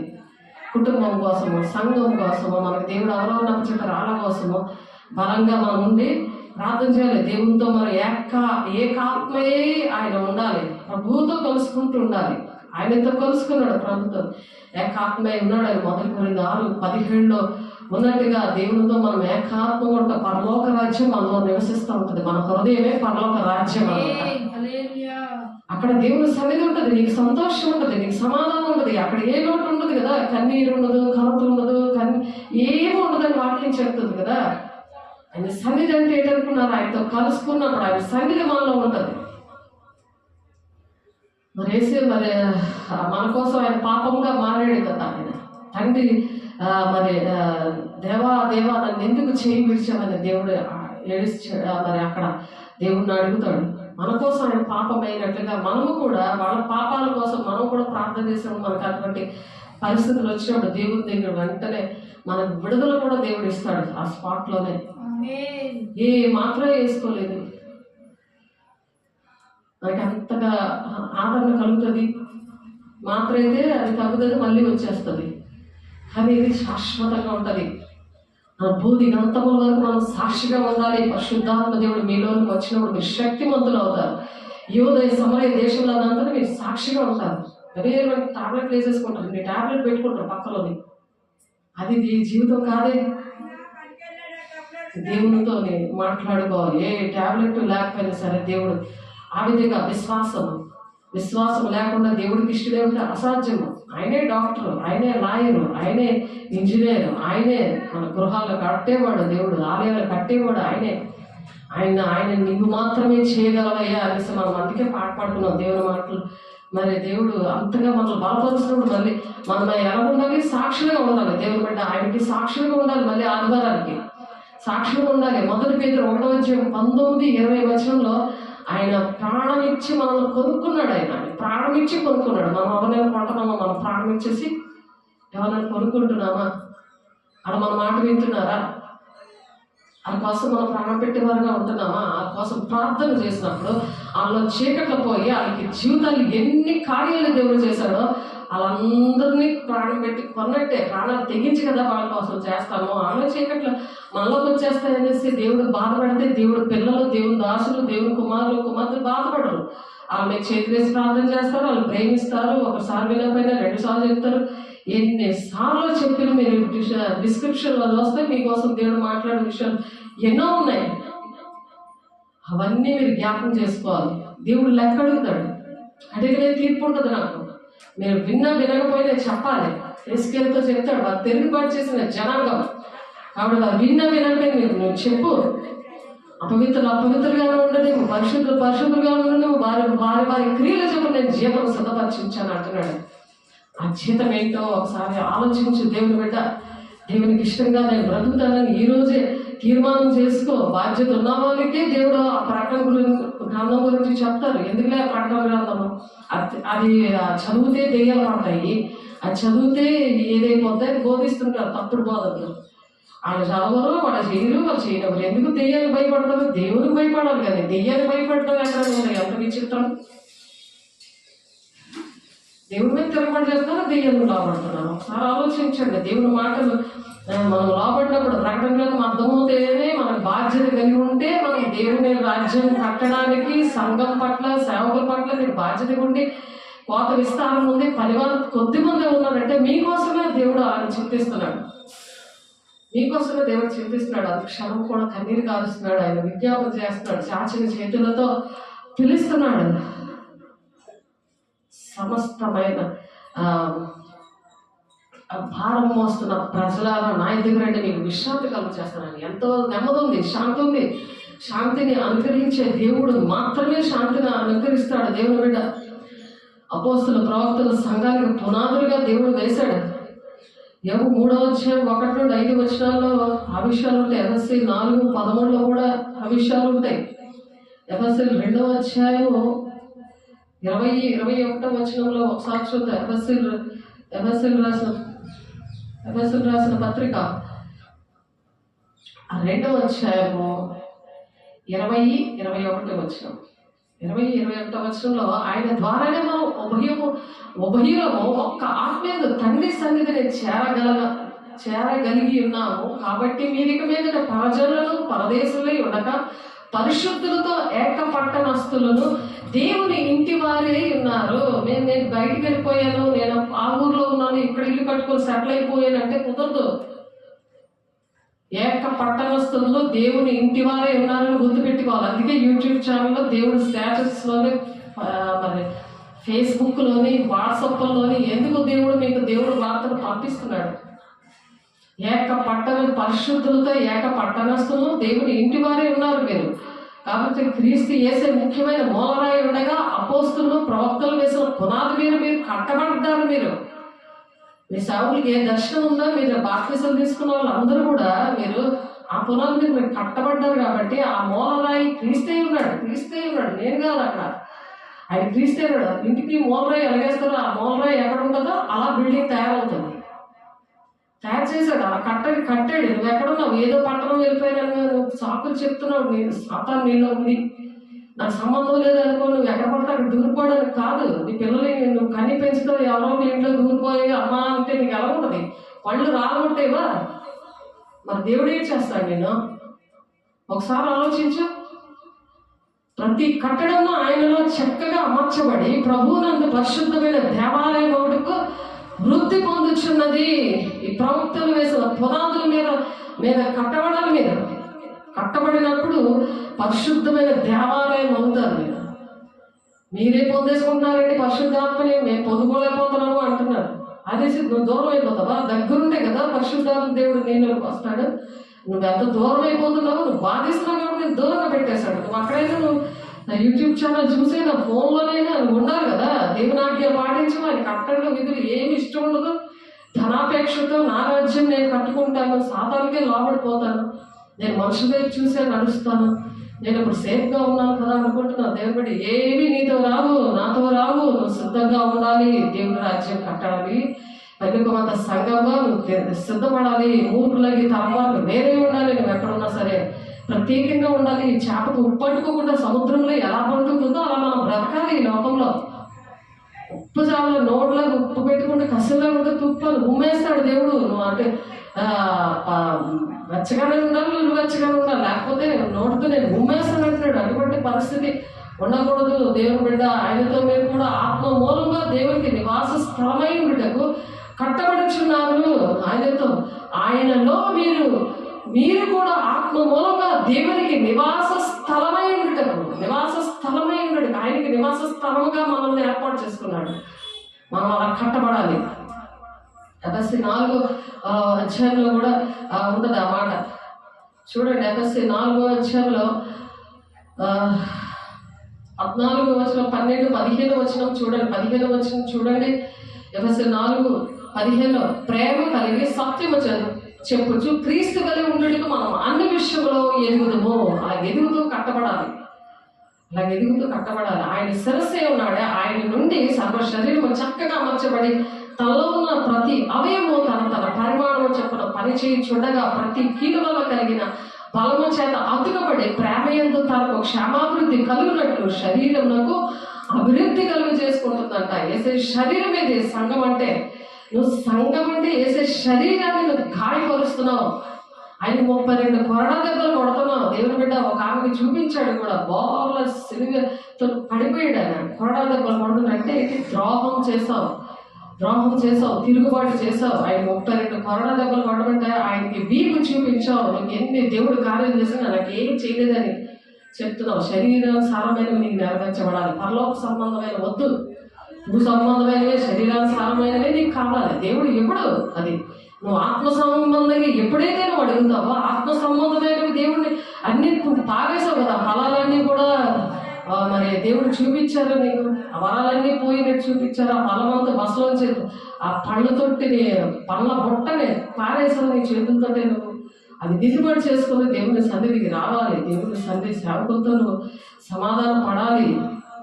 ధనాపేక్షతో ఉంటే వాళ్ళ దేవుని రాజ్యం వెళ్ళరు. ఒంటి గజ్యంలోనికి సూది గజ్యంలో ఒంటి దూరిపోద్దంటే కానీ ధనవంతులు వెళ్ళరు. ధనాపేక్షతో ఉన్నారేమో కాబట్టి అన్యజనులు నడుచుకున్నట్లు మీరు ఇక మీద నడుచుకోవాలని ప్రభువునందు సాక్ష్యం ఇచ్చిచున్నాను. వారైతే అంధకారమైన మనసు గలవారే తమ హృదయ కాఠిన్యం వల్ల తమలో ఉన్న అజ్ఞానం చేత దేవుని వల్ల కలుగు జీవములో నుండి వేరుపరచబడినట్టు ఉండద్దు. దేవుని బిడ్డ తమ మనస్సులకు కలిగిన వ్యర్థత అనుసరించి నడుచుకొనుచున్నారు. అలా నడవద్దు అని దేవుడు చెప్తున్నారు. వారు సిగ్గులేని వారే ఉండి నానా విధమైన అపవిత్రంతో అత్యాశక్తితో జరిగించడానికి తామే కామకత్వానికి అప్పగించుకుంటున్నారు. అయితే మీరు యేసుని గురించి విని ఆయన ఎందరు సత్యము ఉన్నట్టుగానే ఆయన ఎందు ఉపదేశింపబడిన వారైన ఎడల మీరు అలాగో క్రీస్తుని నేర్చుకున్న వారు కాదు. మీరు నేర్చుకోవట్లేదు దేవుడిని. అనేకమైన బోధలు కావాలి మీకు. కావున మునుపటి ప్రవర్తన విషయంలోనైనా మోసకరమైన దురాశల వల్ల చెడిపోయి మీ ప్రాచీన స్వభావమును వదులుకొని మీ చిత్తబుద్ధి నూతన పరచబడిన వారే నీతియు యథార్థమైన భక్తి గలవారే దేవుని పోలికగా సృష్టించబడిన నవీన స్వభావాన్ని ధరించుకోమంటున్నాడు దేవుడు. నవీన స్వభావము దేవుడు మీకు ఇచ్చునుగాక. యేసు నామములో మనము ఒకరికొకరు అవయవమై ఉన్నాము కనుక మీరు అబద్ధమానుడే మాని ప్రతి వాడును తన పొరుగు వారితో సత్యమే మాట్లాడవాళ్ళను. కోపపడుడి కానీ పాపము చేయడానికి. సూర్యుడు అస్తమించే వారు మీ కోపం నిలిచి ఉండకూడదు. సూర్యుడు అస్తమించే వారి లోపల మీరు మాట్లాడాలి. అస్తమానికి మేమే మాట్లాడతామా, మేమే మిమ్మల్ని బొజ్జగించుకుంటామా? దేవుని సేవకులు కానీ దేవుడు మాట్లాడుతున్నారు ఈరోజు మీతో సూటిగా. దొంగలి వాడిక మీద దొంగలగా అక్కరగల వారికి మంచి పంచి పెట్టటకు వీలు కలుగు నిమిత్తము తన చేతులతో మంచి పనులు చేయొచ్చు. కష్టపడి మంచి పనులు చేయాలి. కష్టార్జితం దేవుని పిల్లలకి ఇవ్వాలి, దేవుని సేవకులకు ఇవ్వాలి, సంఘానికి ఇవ్వాలి. విను వారికి మేలు కలిగినట్లు అవసరం బట్టి క్షేమాభివృద్ధికరమైన అనుకూల వచనమే పలుకుడు కానీ దుర్భాష ఏదైనా సరే మీ నోట్లో రానివ్వదు. దుర్భాష వచ్చిందా సాతాను మీలో ఉన్నట్టు లెక్క. సమస్తమైన ద్వేషము, కోపము, క్రోధము, అల్లరి, దూషణ, సకలమైన దుష్టత్వం మీరు విసర్జించడి, ఒకరిలో ఒకడు దయ కలిగి కరుణా హృదయ క్రీస్తునందు దేవుడు మిమ్మల్ని క్షమించిన ప్రకారం మీరును వారి అందరినీ కూడా క్షమించబడుతున్నాడు. దేవుడు మిమ్మల్ని అందరినీ కూడా క్షమిస్తున్నాడు. దేవుని బిడ్డలారా మిమ్మల్ని దీవిస్తున్నాడు. అటు విధంగా మీరు ఉండాలని క్షమిస్తూ పరలోక ప్రార్థనలో అదే దేవుడు మాట్లాడుతూ ఉంటారు. కాబట్టి 12వ వచనం చూస్తే చూడండి, 12వ వచనంలో ఏం చేస్తుంటారంటే అలా ఉండకుండా అనగా క్రీస్తు కలిగిన సంపూర్ణతకు సమానమైన సంపూర్ణత గలవాల మగవంటు ఆయన ఎలా నియమించాడు. పరిశుద్ధులు సంపూర్ణులు అవ్వాలంటే ప్రవక్తగా నిర్ణయించాడు, సువార్తికురాలుగా నిర్ణయించాడు, కాపరుగా ఉండడానికి నిర్ణయించాడు దేవుడు. మరి సర్వ శరీరం కూడా ఆయనలో ఉండాలని ఆయన శరీరంగా నేను నిర్ణయించాడు. దేవుని బిడ్డ ఒకసారి ఎలా ఉన్నావో ఒకసారి ఆలోచించు, ఎలా ఉన్నావో ఒకసారి ఆలోచించు. దేవుని బిడ్డ 14వ వచనంలో అందువలన మనం ఇక మీద పసిపిల్లలమైంది మనుషుల మాయోపాయముల చేత వంచనతోనూ, మనుష్యుల మాయోపాయముల చేత వంచనతోనూ, తప్పు మార్గముల కుయుక్తితోనూ, గాలికి కొట్టుకొని పోగునట్లు కల్పింపబడిన ప్రతి ఉపదేశానికి ఇటు అటు కొట్టుకొని పోవచ్చు అల్ల చేత ఎగురగొట్టబడిన వారై ఉండక ప్రేమ కలిగి సత్యమే చెప్పచ్చు క్రీస్తు వలె ఉండడానికి అన్ని విషయాల్లో మనం ఎదగాలి అని దేవుడు చెప్తున్నారు. అలా ఎదిగినప్పుడు దేవుడు ఏం చేస్తారంట, రత్నములు నీలాంజనములతో నీకు సరిహద్దులు వేస్తాడు, నేను కాపాడుతాడు, నీ పిల్లలు అట్టి విధంగా దీవిస్తాడు. 54, 12, 13 వచనాలు చూడండి. మాణిక్యం మణులతోనూ నీ కోట కుమ్మలను సూర్యకాంతములతో నీ గుమ్మములను కట్టుదును, ప్రశస్తమైన రత్నములతో నీకు సరిహద్దులు ఏర్పాటు చేస్తాను. నీ పిల్లలందరూ యెహోవా చేత ఉపదేశం పొందుతారు, నీ ఉపదేశం వినరు, దేవుడే వాళ్ళతో మాట్లాడతారు. ఆమేన్. నీ పిల్లలకు అధిక విశ్రాంతి కలుగుతుంది. వాళ్ళు ఊరంతా తిరగరు, వాళ్ళు సెల్ ఫోన్ కంప్యూటర్లో కిలుక్కొని ఉండరు, అందులో చీకట్లో వెలుక్కోరు. వాళ్ళు నీవు నీతి గలదానివే స్థాపించబడతావు, భయపడనక్కర్లేదు అని చెప్తున్నారు. దేవుని బిడ్డ ఒకసారి ఆలోచించు. దేవునితో సంబంధం ఉండాలి. 2 దేవుని రాజ్యం కట్టే బాధ్యతలు ఇస్తానంటున్నాడు. 3 దాచబడే ధనాన్ని నీకు ఇస్తానంటున్నారు. సమయాన్ని కోల్పోయావు. మరి యాకోబు ఆ విధంగా ఉన్నాడు. మరి రాత్రంతా పోరాడినప్పుడు మరి దేవుడు ఏ విధంగా ఆశీర్వదిస్తా కానీ నేను విడిచిపెట్టినని శరీర సంబంధంగా అడుక్కున్నాడు. అటువంటి ప్రార్థనలు కాకుండా రెండు వచ్చే ఆశీర్వాదాల కోసము దేవుని దగ్గర గోజపడాలి, వాక్యాలు లోబడాలి. కాబట్టి మాటలు దేవుడు దీవించిన గాక, ఆశీర్వదించిన గాక. ప్రార్థన చేసుకుందాం. పరిశుద్ధ ప్రేమ గల దేవ, అభిషక్తుడా, నీ కృప గల నామంలో, నీ మహిమ గల నామంలో, నీ శక్తి గల నామంలో పరిశుద్ధాత్ముడా ప్రతి మాటలు నూరంతులుగా బలవంతంగా దయచేసామయ్యారు. స్తోత్రాలు. ప్రతి ఒక్కరినైనా తీర్మానం చేసుకోవడానికి క్రీస్తు కలిగిన మనసు మీరు కూడా కలిగి ఉన్నాడు అంటాం. ఆయన మీరే అధ్యక్షులు ఇస్తున్నారు, మీరే నడిపిస్తున్నారు, నీ బిడ్డల మీద ఆత్మలు కుమ్మరిస్తున్నారు. వందనాలు, స్తోత్రాలు చెల్లిస్తున్నారు. యేసయ్య పరిశుద్ధ నామములో బ్రతిమలాడి వేడుకుంటున్నాం తండ్రి. ఆమేన్.